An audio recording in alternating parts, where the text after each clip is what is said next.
Can you all hear me? Yes, you can. We've got a couple of people coming in the back, and as soon as we get everybody seated, we'll get started. And there's a couple people in the back, too.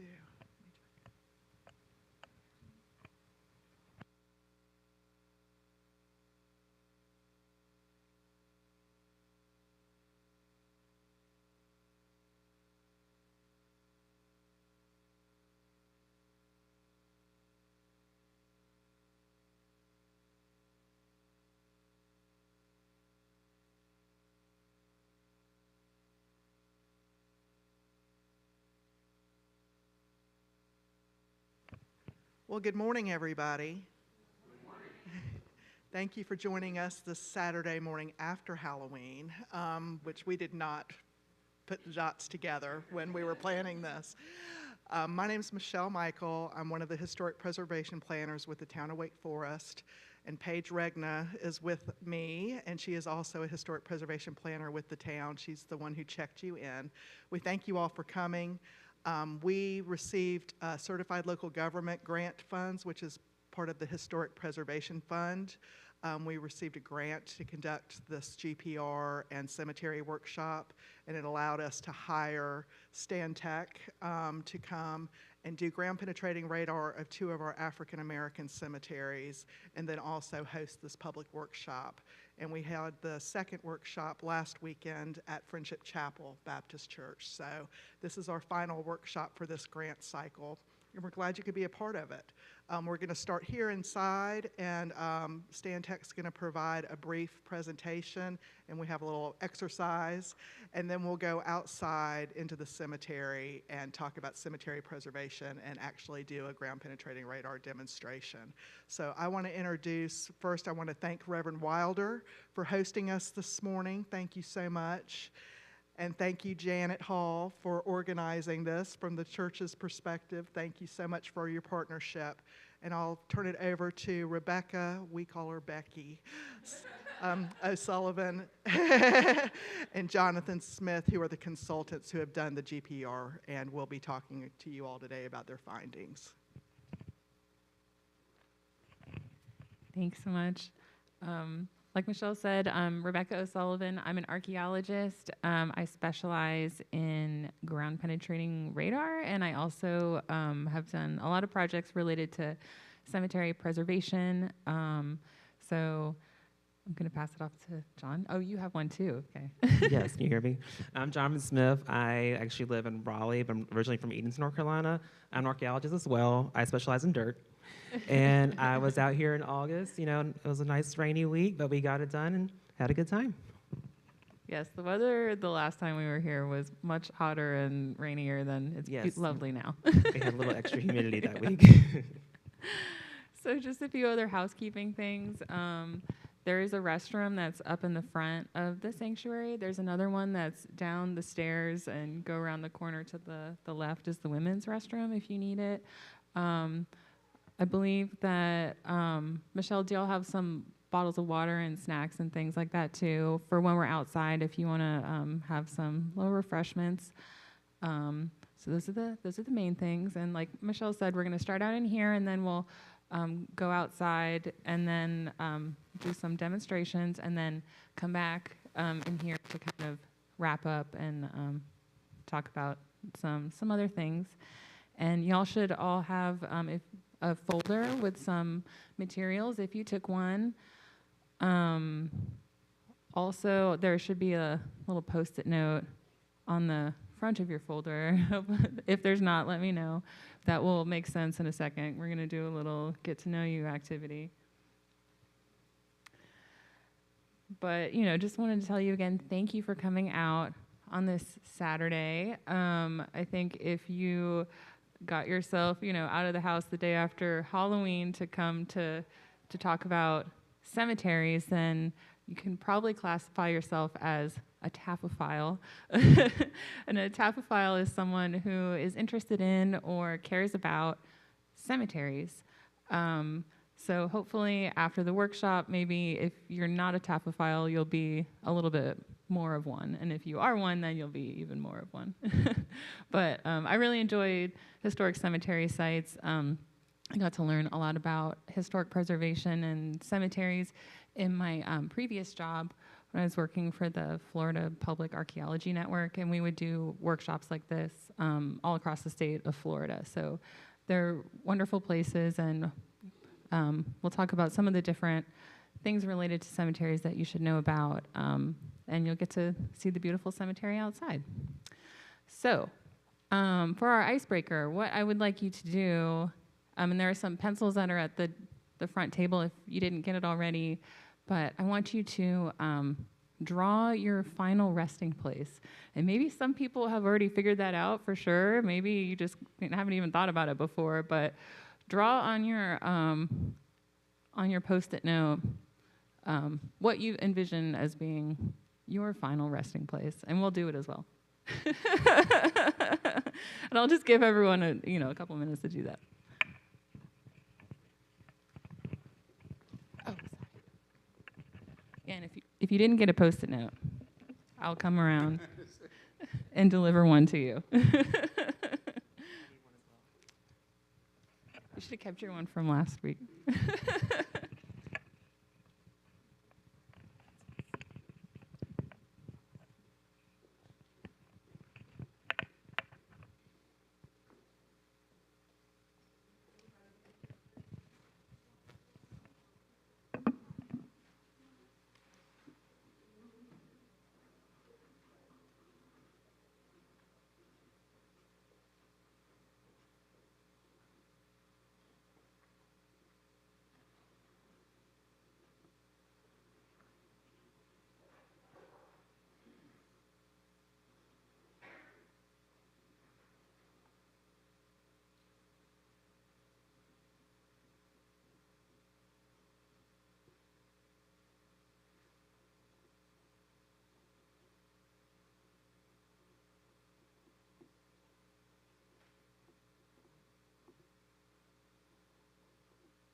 Just like contemplating our existence on a beautiful Saturday morning.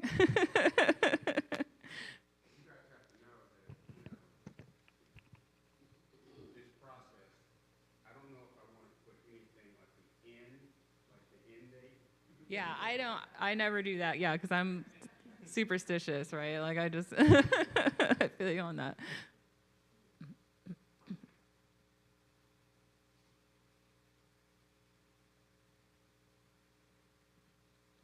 All right, well, I'll start.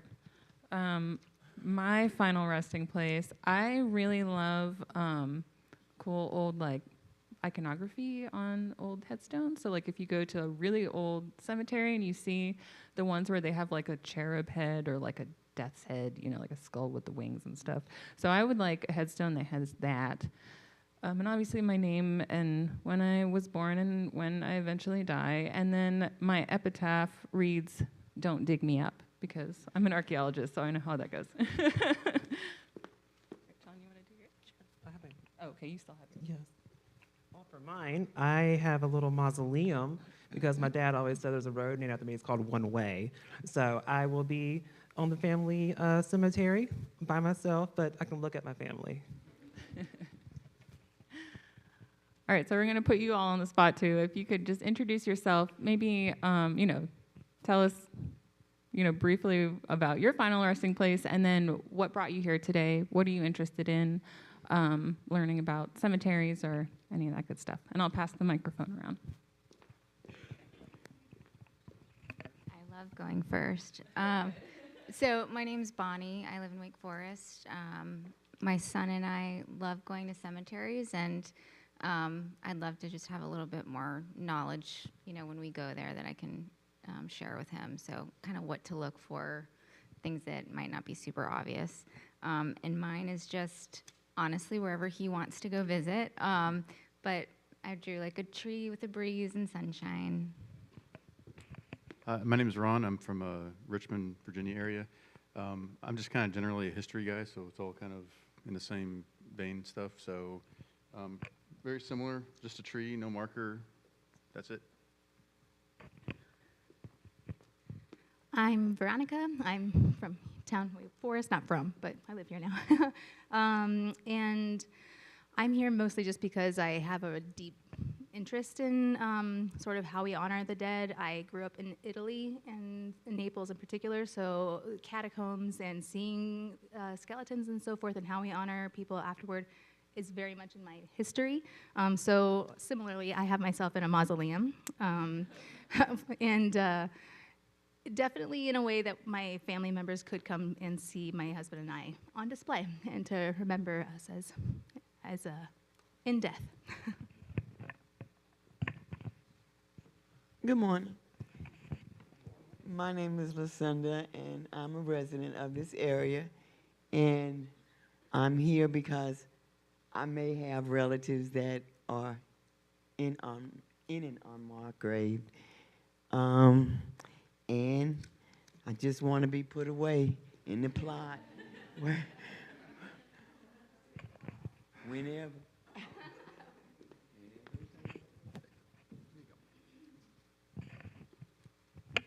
Good morning, I'm Janet. I'm a member of Olive Branch Baptist Church, and I also will probably have some relatives buried in the cemetery. Now for me, if I do not donate my body to research, I am researching about natural burial, so returning to the earth. Yeah. Mm-hmm. Good morning, I'm Steve. My wife and I moved to Wake Forest 2 years ago. I was an adult leader in Boy Scouts up in Northern Virginia for 17 years, and the last 7 years, I hooked up with the Fairfax County, Virginia Cemetery Preservation Group, and I found a woman who really liked the idea of identifying unknown cemeteries or like things hitting in wealthy neighborhoods. And so I led a whole bunch of Boy Scouts to help them. If they didn't have an idea for their Eagle Scout project, I was an Eagle advisor, and so I suggested cemeteries. So we did a bunch of clearing out, cleaning headstones, and it was very rewarding. And I thought, well, I may not be in Boy Scouts anymore. I aged out, but maybe there's something like that I can do down here. I've actually usually stop if I see an old cemetery, like an old family one, and there's one right on off of Averett and that other road, and it's just an old family cemetery that needs cleaning up. And so I want to get a hold of the right people to know, okay, how do you get permissions? Because we went through all that with the Boy Scouts, Who owns the land? Document it. They would actually take pictures and document everything, latitude, longitude, and then submit it to the library system to get it into the county records. So I'm looking forward to learning more. Hello, my name is Ben. I'm a former U.S. Army. I spent 6 years in the military. What I would want to do for my funeral is, not necessarily anything. I have no preference. I never really thought of it. Being in the military, I performed, taps for military funerals before, and being a part of that, I wouldn't necessarily want other soldiers to feel burdened into having to do that for me. So, having nothing for me, I think would be, the best. My name is Olivia, and I work at an engineering firm. I drew just me in a box. My family has land that has a lot of our dead relatives. So probably I would be buried there. And I decided to join this today because I saw some TikTok videos of a guy who cleans headstones and thought they looked relaxing. So I'm interested to see how things go.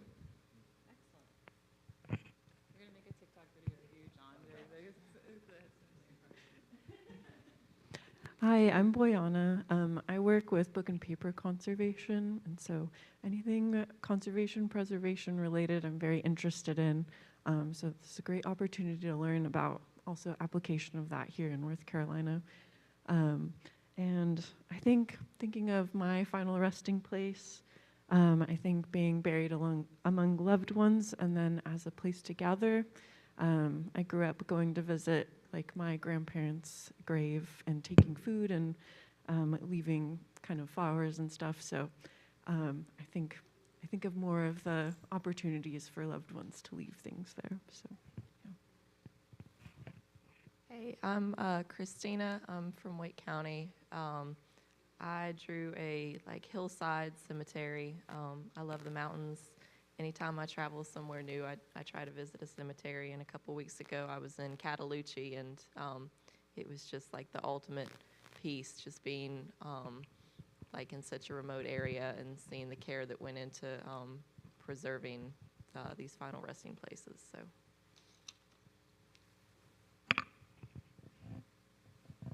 My name is Sarah, and my final resting place will be in the cemetery across the street. And today, I would like to find out where Beverly here, my sister-in-law, her baby brother, it was a twin, and it was a tree that was outside, and the tree is no longer there. So he was in an unmarked grave, and I would like to see exactly where he is. And I just say my whole family is buried between both sides and the third side of it.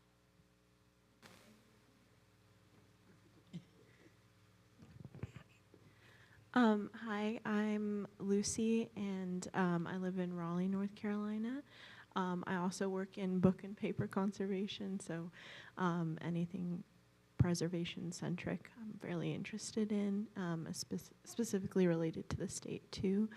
And I also love seeing different designs on tombstones and drew the skull with wings on my tombstone drawing, but yeah. Hi, my name is Angela, and I work for Wake County Guardian Ad Litem, so I work with foster children and youth. And I joined today because I just have a great love for cemeteries and grave sites and the history and the symbolism. And for mine, I drew me and my partners kind of leaned together because I saw an example of something like that on a recent trip in England at an old historic cemetery there, and also loved the symbolism, so I included the skull with the little wings.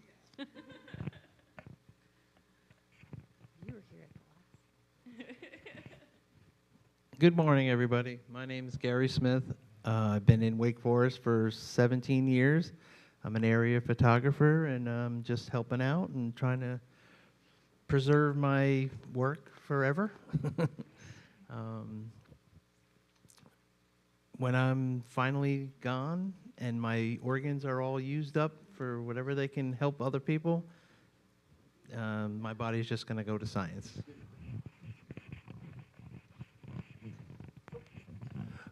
Morning, everyone. I'm Nick, and I hide back here in the corner. I'm actually one of the commissioners here in town. I'm here to obviously support the historic preservation planners and just kind of observe the process, of this program. I think it's very important that we learn about and preserve our history. As far as my final resting place, I think I'm going to steal my dad's idea, which is one that he wants to be cremated and his ashes spread in the Bahamas, because that's the best way to guarantee we all come visit him every single year. So I like that idea, so I might just go with that. Yeah, these are fun to cover their travel and airfare.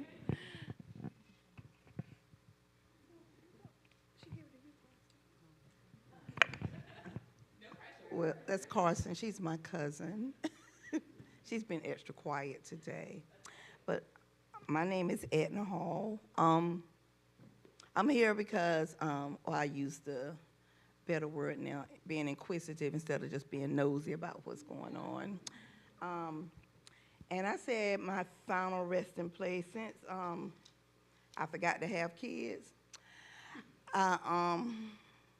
Whoever's going to be taking care of me after I pass, I said I want to be placed in a chair encased in my living room.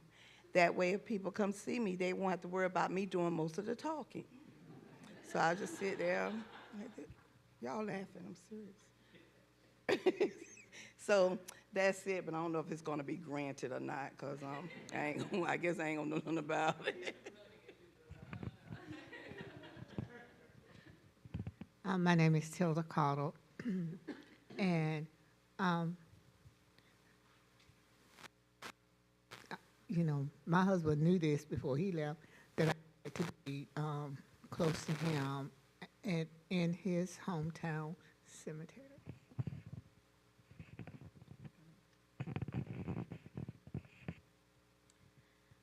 Hi, I'm Kiki Farish. I'm on the Preservation Commission, and we have a property with 19 graves, and I'm related to them all somehow. The most recent is my father, I think 12 years ago, but the earliest grave is from the early 1800s, but the person was born in the 1700s. So I'm interested because of that, and there's also on adjacent property, it's owned by a cousin once removed, a cemetery of the enslaved from the property that we live in. So I'm curious about, well, it's been registered with the state, so the state knows about it, but we're right on the railroad line, and I feel like it's at risk because they're planning on straightening out the rail for the high-speed rail someday. So I'm just wanting to be more and more informed.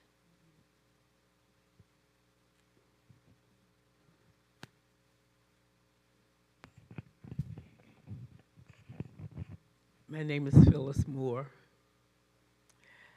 My parents got our graves when I was a child. I will be buried in Carolina Biblical Gardens, along with all my sisters and brothers. Good morning, I'm Cindy. I moved here in Wake Forest in June. I originally hail from New Orleans, Louisiana, and that's where my family's crypt is. So that's my intention, is to be buried in the crypt with my family. The reason I'm here is that after I retired, I decided, I've been doing genealogy for about 25 years, and I decided that I wanted to pursue a certification and become a professional genealogist. And one of the things that I've noticed throughout the years, because I like to visit cemeteries, is that people don't clean them properly, and we end up losing information and indeed the memorials themselves. So I wanted to learn a little bit more about that.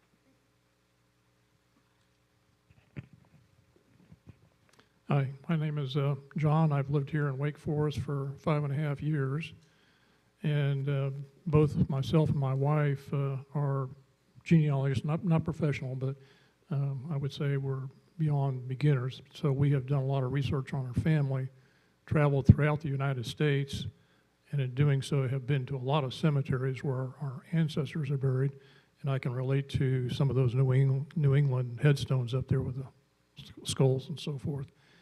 But in any case, this seminar kind of interested me because my great-grandmother on my maternal side is buried in an unmarked grave.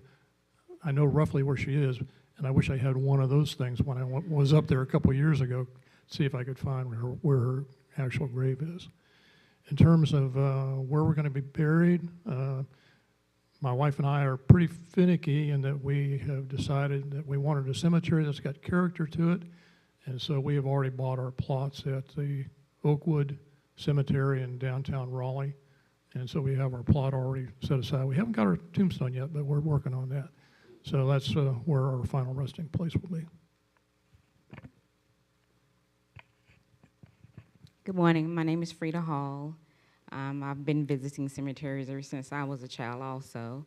And far as cemeteries, I think it came from my mother's side of the family. There are a lot of unmarked graves in Turner Swamp Baptist Church in Eureka, North Carolina. And so also Olive Branch drew me to that because there were a lot of unmarked graves. I have not thought about my final resting place, but I hope it will be somewhere well kept.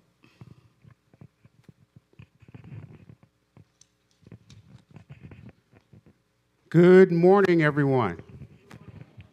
My name is Larry Wilder. I'm the pastor here at Olive Branch Baptist Church, and I have been fascinated by the rich history that Olive Branch has, and I see this as an extension of that history, and learning about the process and the identification of graves. All of that is all part of being a shepherd of the branch. So welcome to the branch.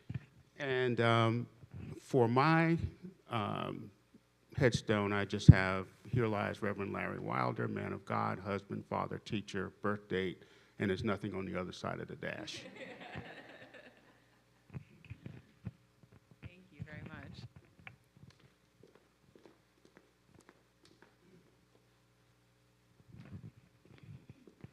Well, I think you can see just with our small group, you know, that we all have a pretty diverse way that we would like to be memorialized or not in the future. And I think cemeteries are just really wonderful places because they're all about the people that are in that place. We like to say that, you know, cemeteries are really outdoor museums to the community, not to the, you know, quote unquote, big name people, but to the actual people who made our communities what they are today, to build them and, you know, sustain them into the future that we're enjoying right now. So when we preserve a cemetery, we're preserving the memories of those people. So they're, you know, that's what I love the most about cemeteries. And different cemetery landscapes are made up of several different aspects. Obviously, the grave markers, which are sometimes interesting to look at just as, you know, a piece of art, really, or sculpture. There's a really wonderful book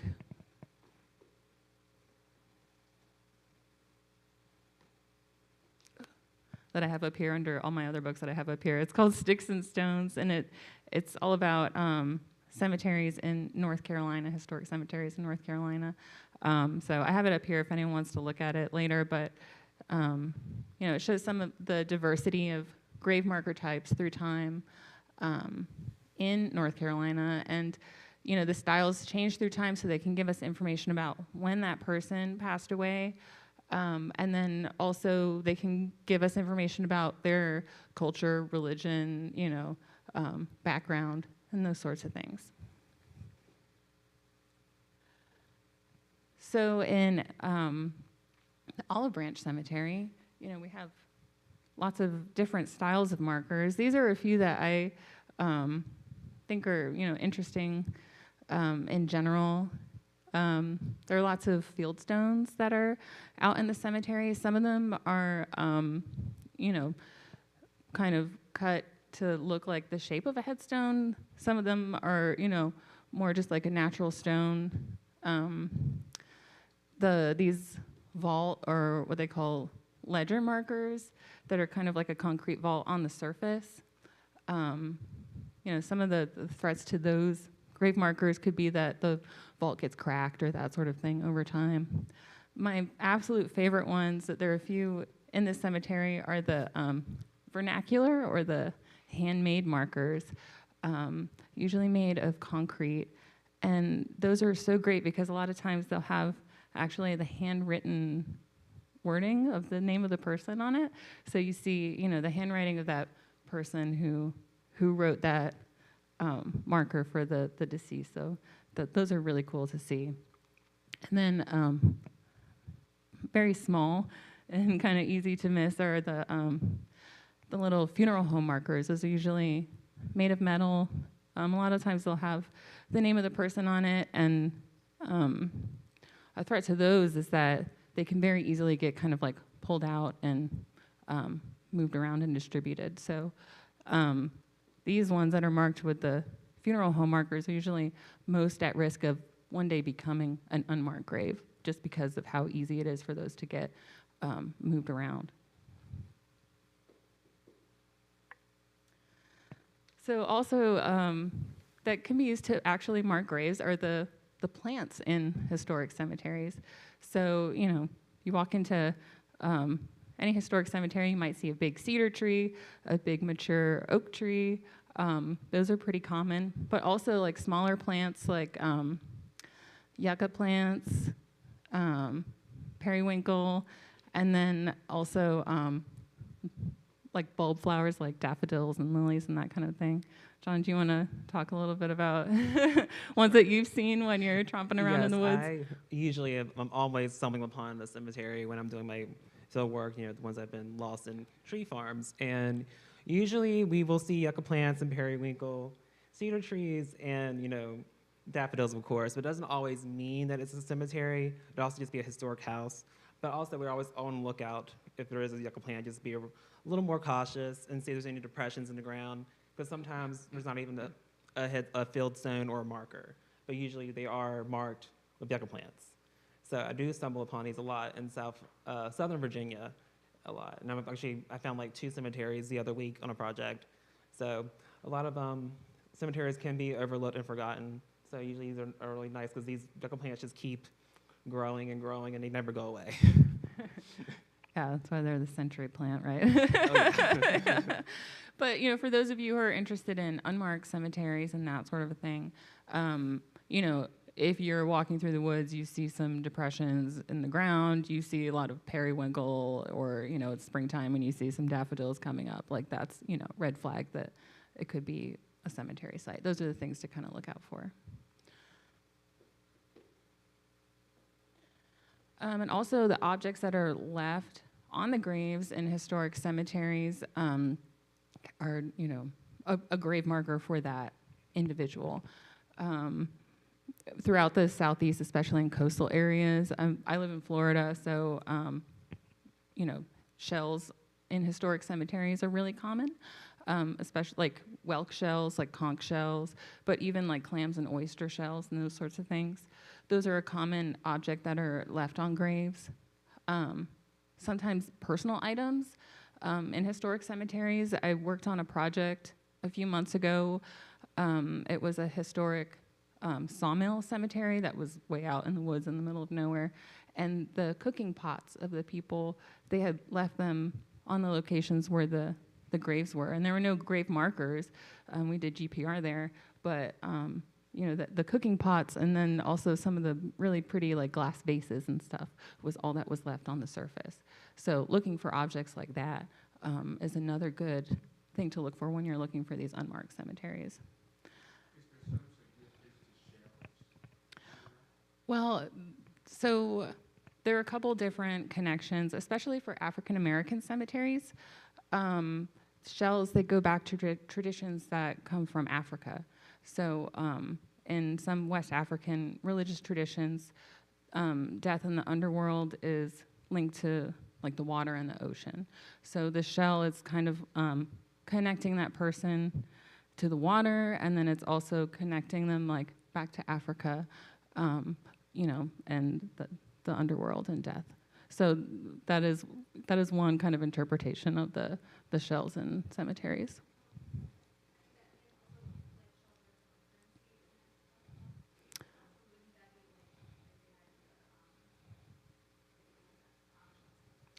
Like the little cowrie shells.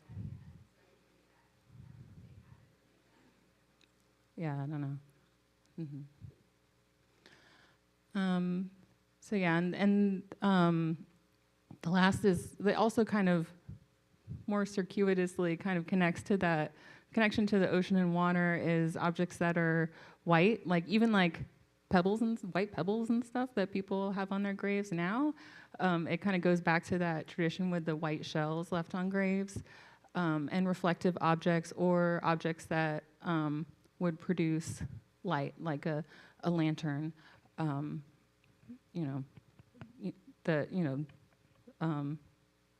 God is like the light to my path, and, those sorts of things. So all those sorts of things as well. If you're seeing like periwinkle, you see some broken cut glass vases and some shells, then you've got a lot of kind of red flags to look for that there could be a cemetery in that spot.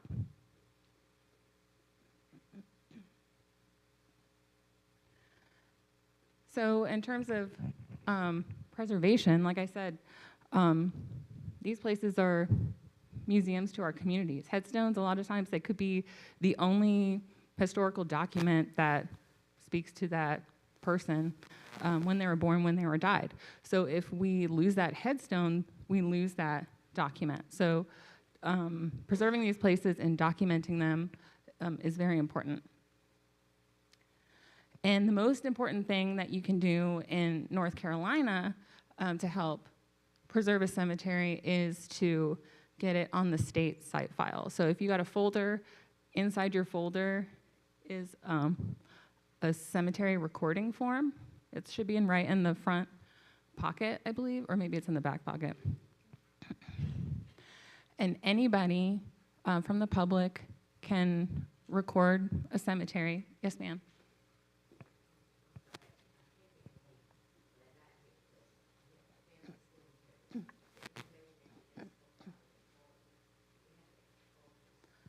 I think we do. Yeah, Michelle, do you have any more of the site file forms? Did you bring those? Okay, I will get you that stuff, yeah.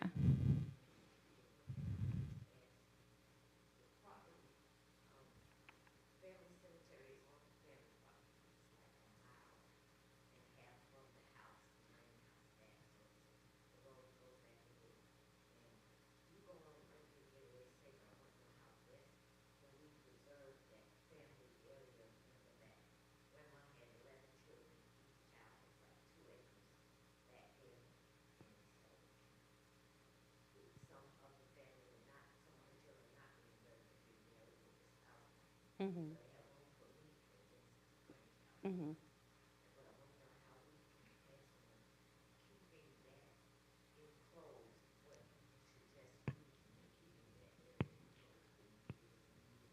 For the cemetery part, yeah. I think, yeah, that's an excellent question. And I think getting it on the site file, like making sure that it's recorded with the state, because then in perpetuity, it puts a dot on the map to say this is a historic cemetery, this is a cemetery site, and so if there's way in the future, if there's any development or anything that's planned around, that's always going to be on the map to say, like, this is a cemetery, right?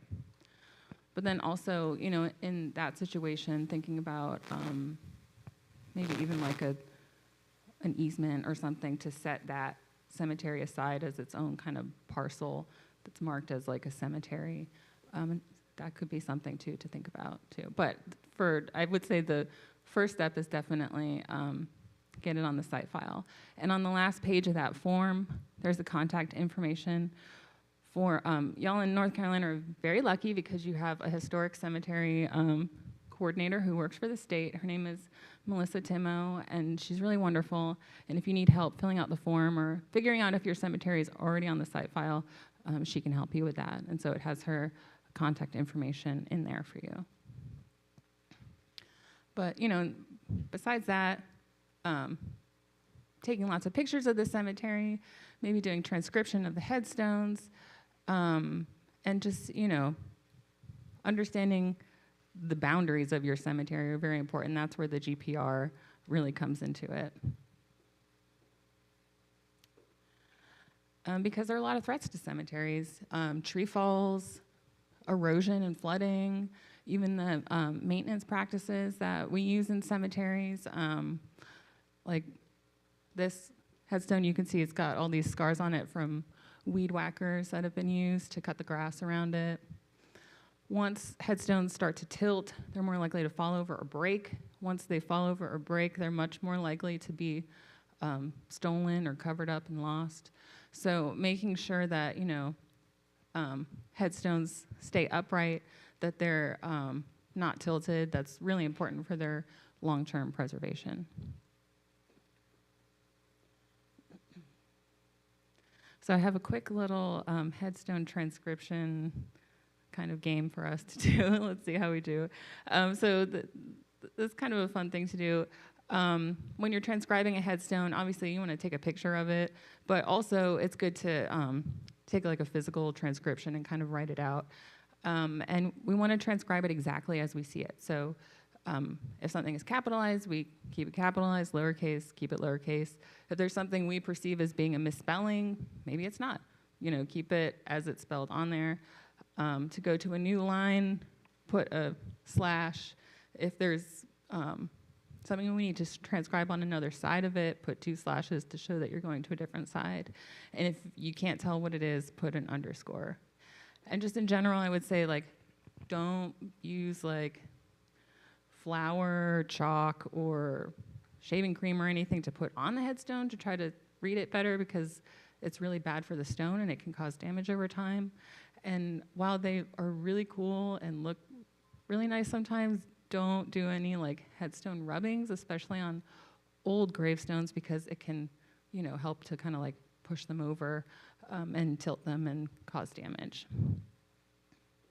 So I've got a picture of a headstone. If you got a folder, there's a little transcription page in there, so see how you do. This is a headstone from Friendship Chapel Cemetery that John cleaned in our last workshop, and now it looks even better. But this is pre-cleaning. You could still see it pretty good, though. So let's see if you can transcribe it, and I'll show you what I did. I think the form, it's in like the front pocket. And it's got like 3 little open spaces. Yes, sir, yeah, that's it, yeah.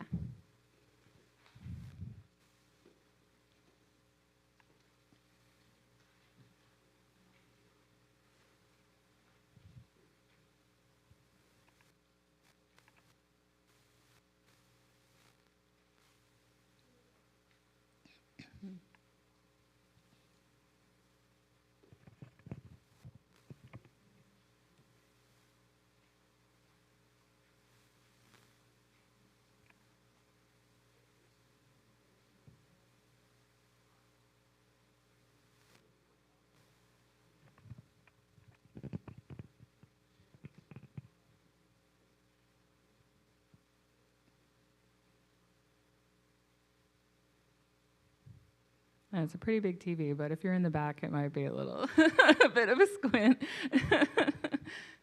Just do your best.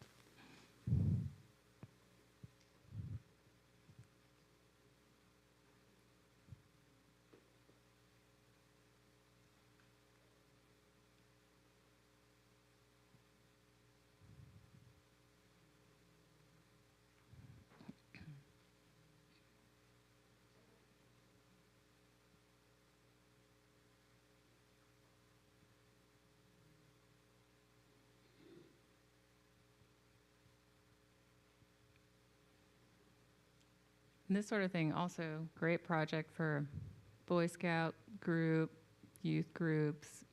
Kids love to run around and check out different headstones. All right. So let's see how I did. Dora Riddick, and then it's all in capitals, and I put a slash because we go to a new line. And this one, it's August 10th, but August isn't spelled out all the way, so I just did it like that, 1896, and a slash. And then the death date is September 7th, 1939. And also good to note some of the design on the headstone. It's kind of hard to see, but there's a really interesting crown and a star, and then some kind of like palm leaves or little branches that are on the side of it right there. Okay, this one's a little more challenging. This is one that's actually outside that we're going to go clean in the second part. This is a really cool handmade headstone that's on the edge of the cemetery in the Olive Branch Cemetery here. So let's see how you do with this one.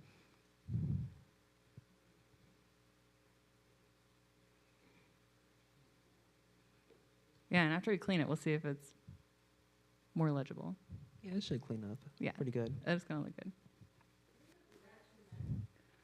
Yeah, we were trying to figure out, I can't tell if it's, from like a I could brush tell from a or wire brush or someone took something- chalk or something. I don't know. something. We'll see Well, if it comes off when we wash it. I think it'll be okay.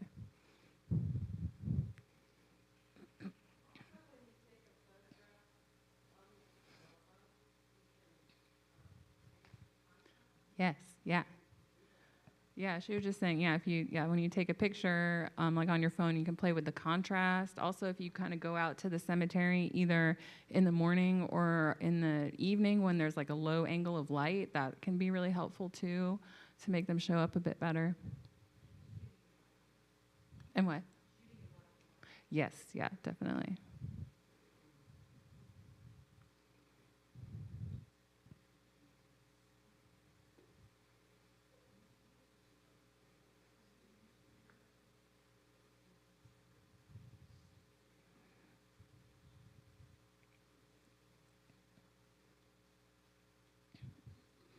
Okay, so first line, J.F. Phillips. Do you think it might be E? I don't know. That could be, maybe I should put an underscore for that.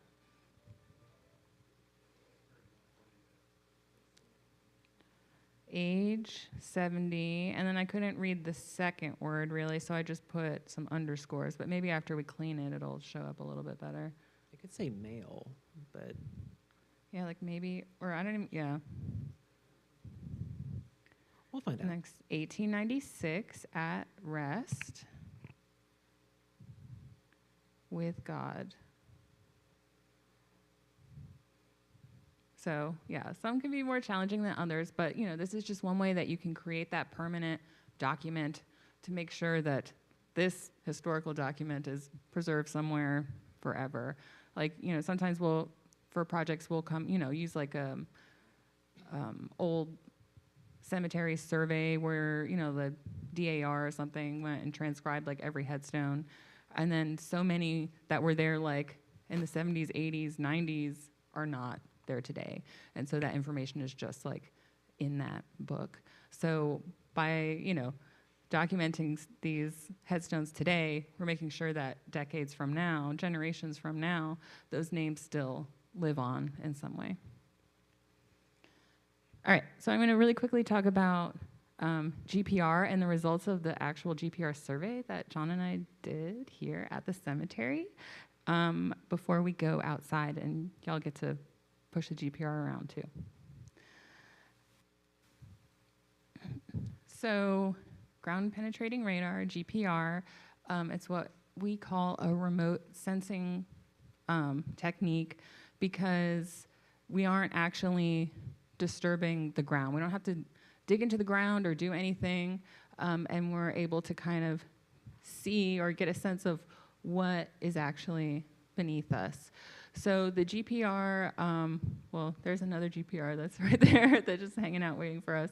But it's usually set up like a cart. The orange box is the antenna and the receiver. So that's sending pulses of energy down into the ground. It's kind of a lot like, if you think of like Doppler radar, like weather radar sort of a thing. So that's going out into into the sky. It hits off a big rain cloud, comes back, and you see like a big red patch, like this is full of rain, that's coming our way. But with the GPR, that is going down, is directed down into the ground. And so that pulse of energy will bounce back off of anything that's different. So that could be tree roots, it could be a gopher burrow, it could be a buried headstone, it could be a change in the soil, or like if the water table is really high, you could see that too. It's great at finding utilities. That's what it's used for a lot, and also it can help us to find unmarked graves. So this is actually a cemetery that I did. It only has one grave marker, but there were many unmarked graves that were beneath the surface. So that pulse goes down, it bounces back. The little computer unit notes how long it took to go down into the ground and come back and the strength of the pulse. And then that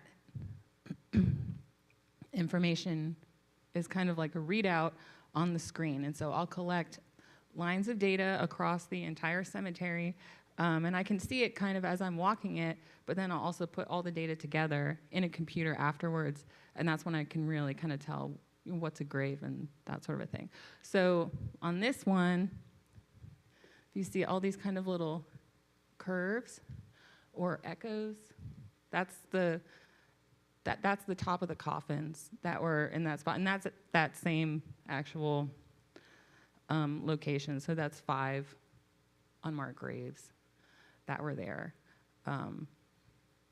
So that's kind of how they look, and they can look a little different. Sometimes they're like a little flat line, but a lot of times we'll get these kind of like curved signatures. John, you were just out at your family cemetery doing some GPR. Yes, I did a little exploratory on Sunday. We have 2 cemeteries on my family farm, and there's one from the 1800s, and it's always just been like just 5 gravestones, and it's like it was a big fenced-in area. I was like, I'll see if there's any other graves in here, and then I found about 9 unmarked graves in my own cemetery, and there's probably more because I still have a little bit of area to clear. So it was very cool to actually get a date on my own cemetery. Yeah, and so you can kind of see also how deep they are. On some cemeteries that I've done, you'll see like little spikes of like, that were where there's buried metal. So you can see like if the coffin is like a metal coffin, or if it has like maybe a lot of like metal hardware that's on it. So there's a lot of different things that we can kind of like tease out with it. Just with the GPR not having to do any kind of excavation or anything.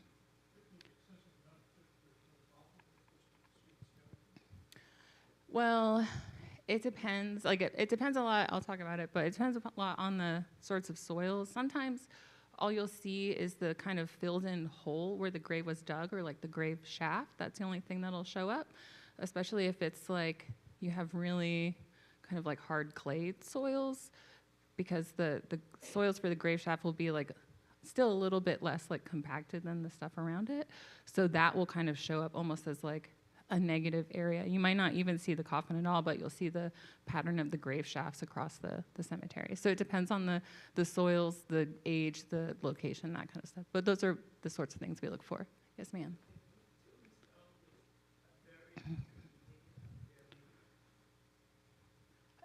Can you dig them up? Or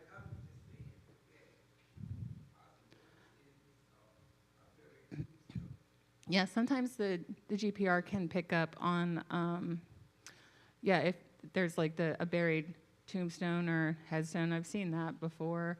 The only thing is then you have to be really careful because you don't want to disturb the actual burial. So if it's just right beneath the surface, then you could probably do that safely. But if it's deeper, which probably be more like unlikely because how would it like kind of get down there? But then I would say maybe not. I know, John, you were saying you were finding some like bricks and stuff. Yeah, because I think the unmarked graves were originally like wooden markers, but they had put like little bricks around it. So like I would see the grave here, but right up here I see a little like square little flash, and then I took my hands a little bit and I could see a brick.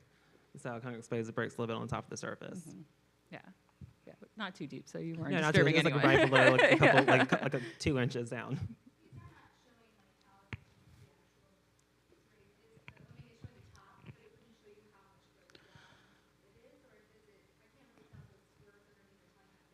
So yeah, usually when we're looking at it like this, like in the field, what we're seeing is like, it's kind of like in profile. It's like this is the ground surface and that's going down and it scrolls across as we go. Then when I put all the data together in the computer, I create an image that's like you're looking down on it, and you can do like slices down into the ground. So then you can get a sense of like where's kind of the top and where's like the bottom of the coffin or the burial. Yeah. You can kind of I mean, it's kind of probably like around in there, but yeah, it's more difficult to tell in this view than it in the other. Yeah. Mm. Yes.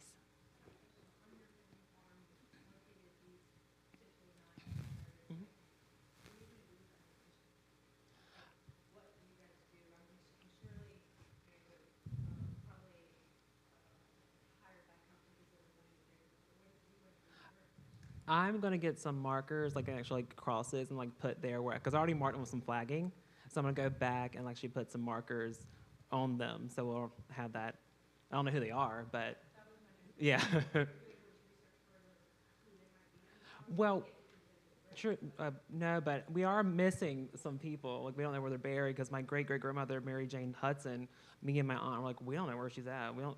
And now like if I found these other graves in the cemetery, she would probably be in there because she was a Twine before she was a Hudson. So we did, and she wasn't buried with her husband in his cemetery because he remarried, of course. But so. Yeah, John, actually do need to do that because Yeah. I have the Smith cemetery and I have the Twine cemetery, so I need to do that. But they are on like a 1940 like topographic map, but I need to actually have it recorded in the system. Yeah, you got to do it. I need to be a good archaeologist. Yes, be a good archaeologist. So just in general, like I said, GPR, it's non-destructive. We're not disturbing the ground. If you've got the right expertise, it can give you some good information on like the boundaries of the cemetery, the number of unmarked graves, depth of them. But it's not something like, if I see something in the GPR, it's rectangular shape, 6 feet long, 3 to 6 feet below the surface. Like, yeah, that's, by context, that's like probably a grave. But I can't see like the skeleton or like the remains inside of the coffin, right? So, that if something legally has to be proven to that level, then GPR is, not what needs, more work needs to be done than just GPR. And it's really highly dependent on the sorts of soils. If there's like just straight up clay soils and it's been raining for the past, couple of weeks, like GPR is not going to be great in that situation. But go ahead. Yeah. There's definitely some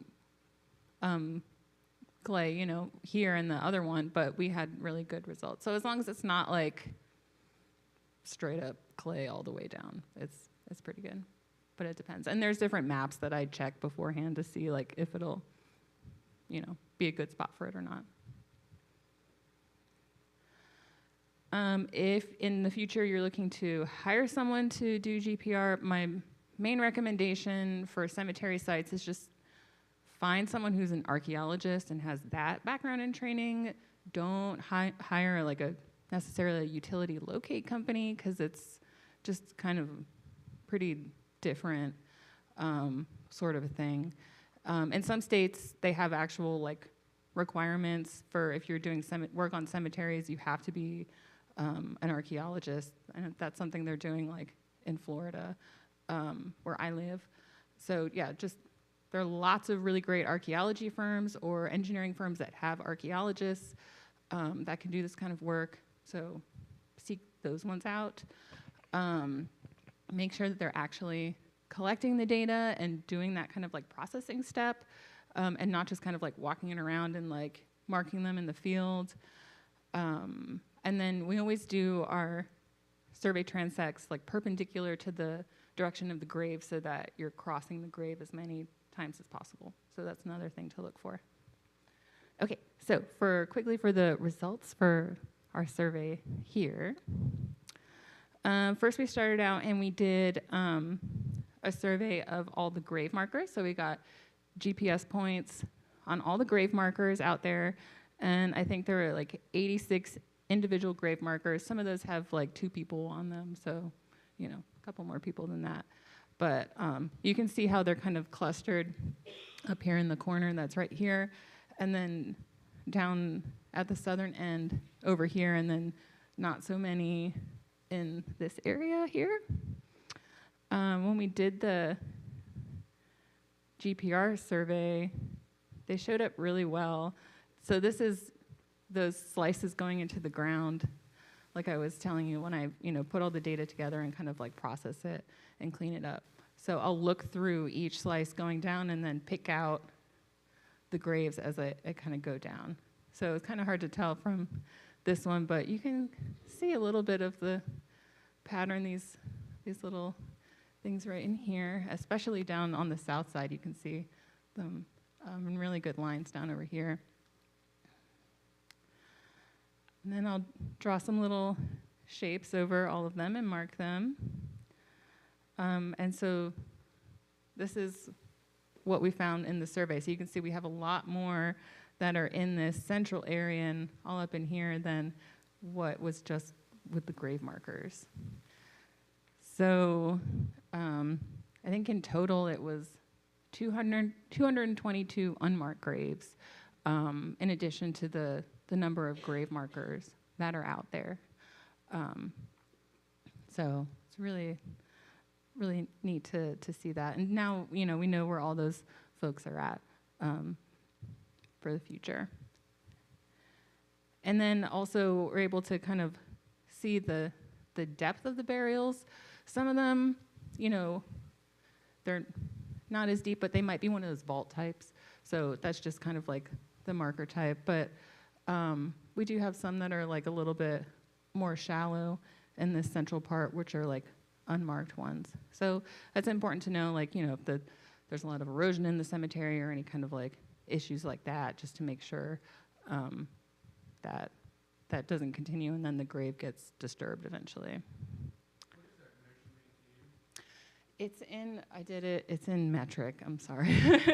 But 30 centimeters is probably like a foot. 100 centimeters is like 3 feet. And usually with historic graves, I say like people are buried like 6 feet down. Maybe the bottom of the hole was like 6 feet, but I would say usually you see like the top of the coffin around 3 feet-ish, or like 100 centimeters kind of situation. That's really normal.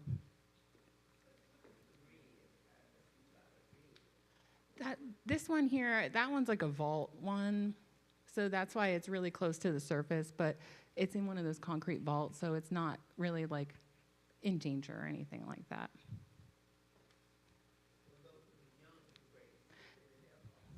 They might, be more recent ones, like more modern ones, because a lot of those are in those vaults like that. Mm-hmm.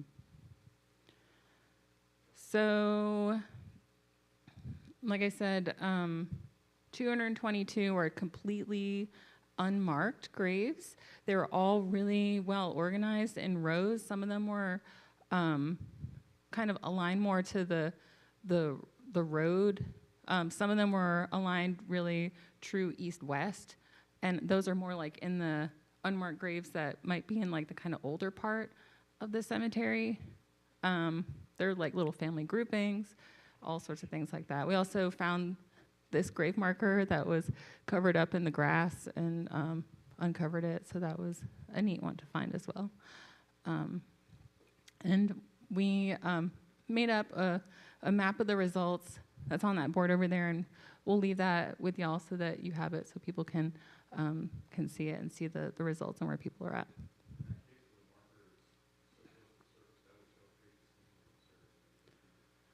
Yeah, and there was definitely like a line of graves that were right in this, and one that corresponds to this one too. Yeah.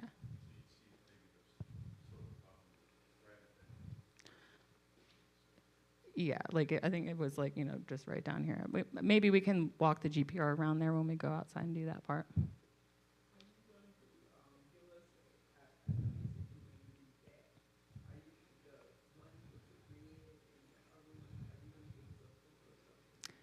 Yes, yeah, that'll be like in the report, and then the kind of description of what all that means and all that stuff. Yeah, and we also took pictures of all the headstones that are out there, so that was all like documented and all that information too. Mm-hmm.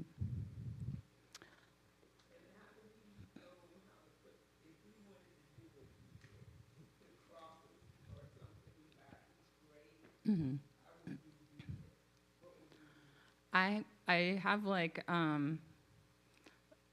it's like a file that's like has all the kind of GPS coordinates of where they all are. So if you have, a GPS, we can figure it out. But we'll have that information for you so that if you want to mark all the ones that are unmarked, you can do that and find those spots again. So it's not just like a picture in a piece of paper.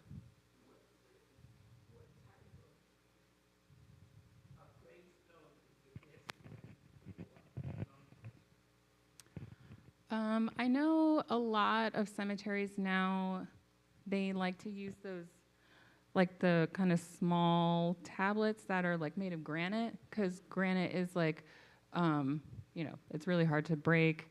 It's also good for just like maintenance and management, because it's not like a standing up like little stone like that. So those are pretty good for sure, and they're heavy, so nobody's gonna like pick it up and like run away with it or anything. All right, so we're gonna do a little break. If anyone needs like some water, hit up the bathroom, and then we're gonna meet at the big tree right outside the door, right there. That's in this picture. Yeah, so just a little bit of housekeeping. Thanks, you guys. We can go out the side door to get to the cemetery. There is one restroom at the front door, and there's also restrooms downstairs right behind us. There's a set of stairs. We have some water and snacks if anybody needs a little snack before we go out, and then we'll head out into the cemetery. Yes, Kiki.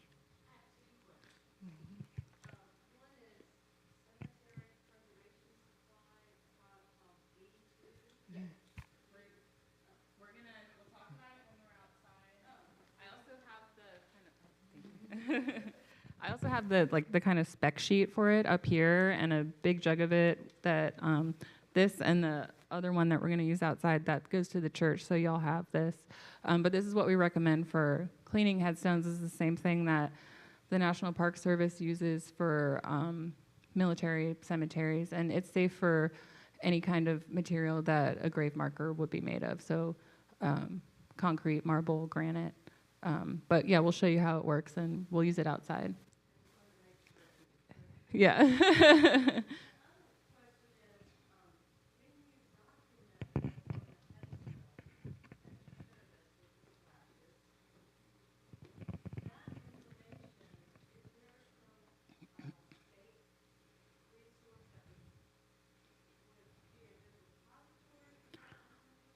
I would recommend to submit that with your site file form so that those get cataloged with the state together. That would be my recommendation.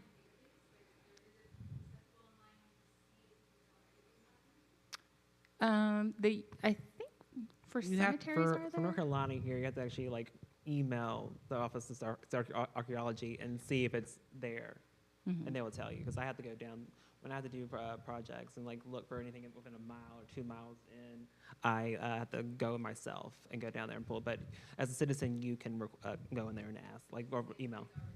Yes. Yeah, but then if you do like a transcription or something like that, you can like submit that as an update for it, so it's new information. Yeah, or if you clean it, get some good pictures, that kind of thing. Yeah. Yeah, a lot of people. Yeah, a lot of people put them on Find a Grave. I like to do that when I do projects on cemeteries. If people have requests for pictures, I'll like put them up there and that kind of thing too.